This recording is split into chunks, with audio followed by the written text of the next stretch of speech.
Hello, everybody, and welcome back to You Exchange, the podcast where I exchange my user experiences to change them, and yours for the better. I'm Jeremy, a mentor and senior user researcher with over 8 years of experience and a background in neuroscience. Throughout my career, I've had the privilege of engaging with hundreds of users around the world, spanning across Europe, the USA, Africa, and India. This has allowed me to deliver actionable insights that have improved user experiences with nutrition, automotive, delivery, and e commerce sectors. I've created this podcast with the aim of providing my mentorship and educational content, offering actionable tips, knowledge, and guidance in the realm of research, specifically focusing on UX research to anyone having an interest in this area. And I hope that you will find this episode insightful.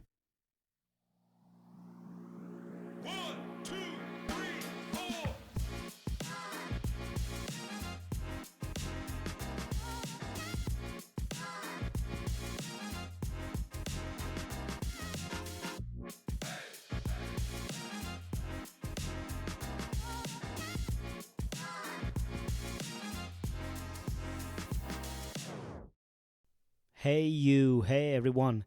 Happy to be back. Sorry I was out for some time. Took some time with family, with the summer and so on. And so I was not available, but now I'm back to it. And today I want to resume on this topic of AI in the field of user experience with two episodes that I'm gonna make very quickly. I'm not gonna pre-process it, post-process it, sorry. And so I'm sorry if I stumble, but I need to get these thoughts out of my head. So let's call it the brain dump, the usual brain dump. And so thank you in advance for your understanding if I stumble. So let's start with one thing. How can we measure the user experience of AI? How can we measure a great user experience? What does a great user experience mean in the field of AI? What is a successful user experience, a successful interaction? Well, I have been pondering about this. And so there are multiple sides to it. And first and foremost, I took some decisions and I'm going to make the episodes shorter. So I'm going to go straight to the point. They will be half the duration, each episode, with the hopes that I'm able to commit more in the long term. So that's why I'm making this decision. Let's see if that holds in the long term. Anyways, so let's start. So what do we mean by measuring the user experience of AI? So like anything, what is the value of measuring? Why do we measure something? Usually we measure something because we want to track this thing. We want to track an improvement. We want to track if what we are doing is the good decision.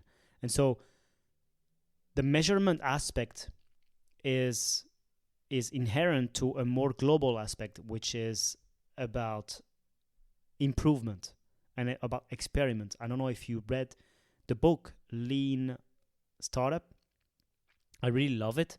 And so in the book, they mention that to progress quickly in a given direction, where we want to improve a product, a good way to see it is through the experiment mindset, which is you want to change an outcome. You want to change an outcome. Let's say you want to change the number of books you read in a given amount of time. So you have to come up with some hypothesis. What do you think will help you change this behavior? Is it displaying a book on your bed table besides you, so that every morning when you first open your eyes, you see the book, and so that will lead you to read more books? So that's one way to see it. So you have a goal, and then you design an experiment, and then you need to track. So you need to track the before and you need to track the after, and you need to change only one variable between each, which is I put the book besides me and then I observe the results. So that's the classic experimental mindset. I have a hypothesis and I need to test it. And so the hypothesis is by having a book on my bed table besides me, I will increase the probability that I will be willing to read it. And so I will increase the amount of time I spend reading. So that's the thing. That's what the measurement aspect is part of. It's part of a more of a bigger strategy. And so my overall point is that how can you measure that the user experience of artificial intelligence, the way we know it today, at least when we interact with it in consumer products, is valuable, is worthwhile, and is satisfying for an end user? Well, my point is that it's no different to what we know so far. It's no different. It's the same. You need to posit an hypothesis, and you need to validate it or invalidate it through experiment. So imagine you are thinking that by implementing an artificial agent, an intelligent agent in your customer service, you will decrease customer churn. Meaning these are the number of customers that leave your service or your product or whatever, right? So that's your hypothesis. So what do? You put in place an agent instead of a customer support rep. And then you need to measure. The only problem that I see with that, not problem but challenge, is that yes, the mindset is the same. It's really about hypothesis, measuring, experiment, measuring, outcome, and then conclusion. So the conclusion could be, we have the outcome, we have the problem being solved in less time. So that means we spend less money. And on top of that, we are not hiring someone to do the work. And so we spend less money on it. Okay, so that's one way to look at it. So that's the main outcome. And that depends on what does success mean to you. What does success mean to you? What is success? Is it handling the requests in less time? Is it having a higher customer satisfaction? Is it having more returning customers? Is it having over time less and less of these problems being solved? It all depends on how you define success. So it's the same approach, whether it's artificial intelligence or not, it's the same approach. Hypothesis, experiment, measure, and decision. Should we keep or not the AI agent? Because it's either improving our metrics or it's degrading our metrics, let's say. So that's one side of it. But then what I want to posit is, like anything, we have two types of metrics. We have vanity metrics and we have sanity metrics. What is vanity metric? A vanity metric is something that is usually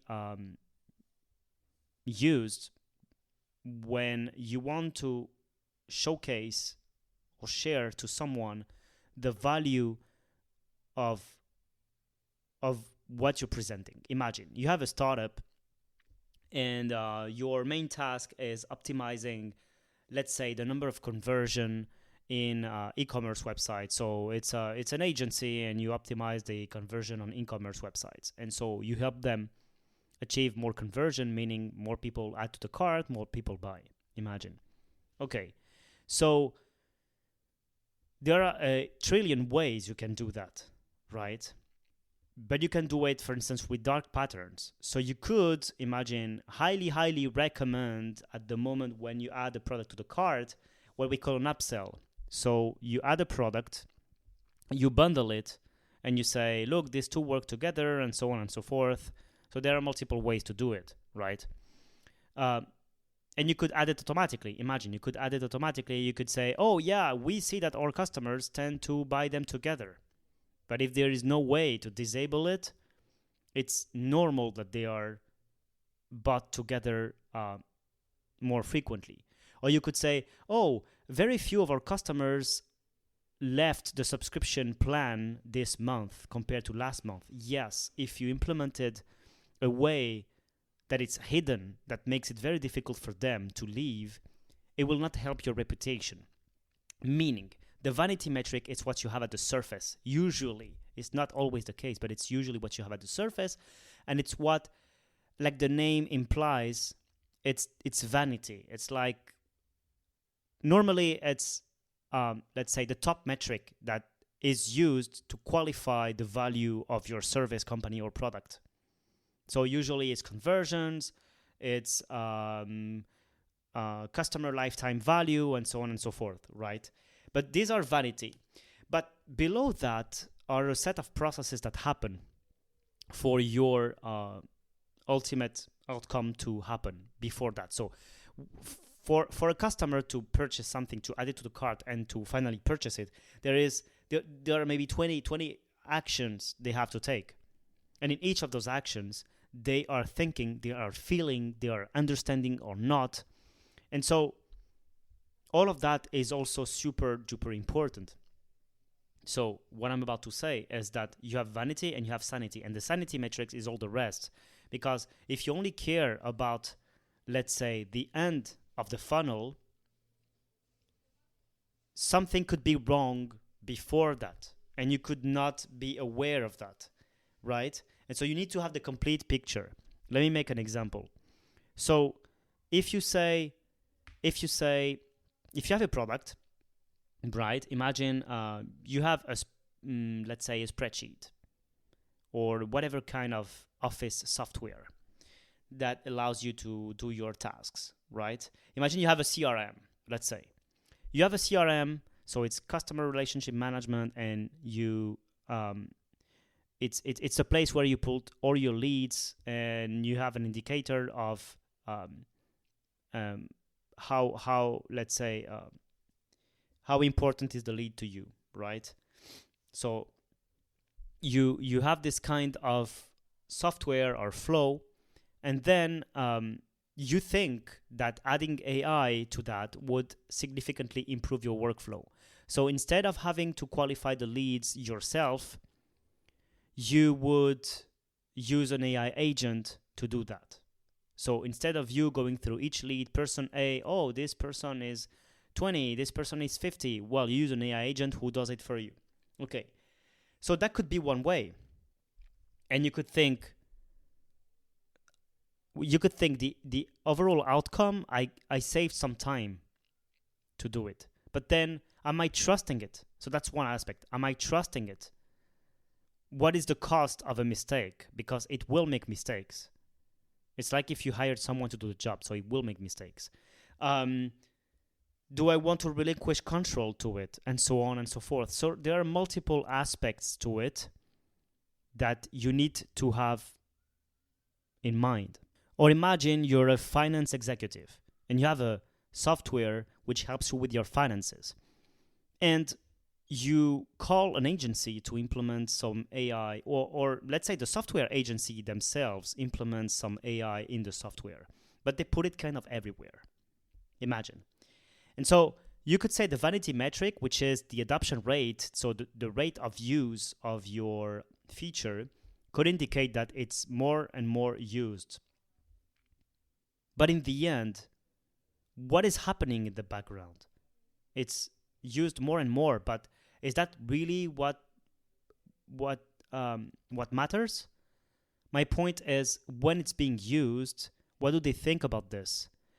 So it's being used more and more, but first and foremost, over what period of time? Is it only first uses? Are people coming back to it? Maybe they're not. So you need also to track this. And then if they're not coming back to it, what is it due to? Is it because of trust? Is it because of past interactions that went wrong, and so on and so forth? So what I mean is, measuring is not only measuring the outcome. You need also to measure what happens before, or at least what's below the surface. So, and then there are multiple sides to it. And that is what distinguishes artificial intelligence to traditional user interfaces. A traditional user interface, you will measure only probably the usability, the task success rate, the time on task, the number of errors, and so on. But there is way more to that when you think about artificial intelligence. And I want to really defend that deeply. I used to think, in the end, it's only a product and we only want to answer users' needs. Yes and no, because artificial intelligence is meant to be something that approximates user intelligence and human intelligence. So at some point, we are not only placed in a position of using a product It's not me using you or me using a product. It's me collaborating with you. More and more, it's becoming that. And the guidelines, for instance, Nielsen and Norman Group recommend that sometimes when your users don't know if they would understand what AI stands for, you can introduce the idea of talking to an intern. So you have an intern that's learning by your side, and you need to explain them everything, how it works. You need to give them context and so on and so forth. So my point is, it's really about collaborating. So there is a whole lot more of metrics that enter into the picture on top of traditional usability metrics. And these are, for instance, trust, notion of control, notion of reliability, notion of, transparency, explainability, all of that. So you have a lot of metrics that enter into collaboration, the cost of making mistakes, and so on and so forth, because it's probabilistic. It's not deterministic. That's my main point. When you use an interface, you click on button A and you have outcome B, and you know what's going to happen. When you use an artificial agent, which has an internal decision-making rule engine, which is not, let's say, deterministic, it's really based on probability, you will need a whole new set of metrics to assess that. And so that's my point. Even before, it was important to measure user experience prior to measuring business outcome metrics like adoption, retention, conversion, and so on. But even more so now, because we are using tools that are more collaborative in nature. I hope I made my point across. I hope you like this episode and this kind of format. I will be making a new one anytime soon. Thank you for tuning in, and hope to see you in the next one. Bye-bye. Yo.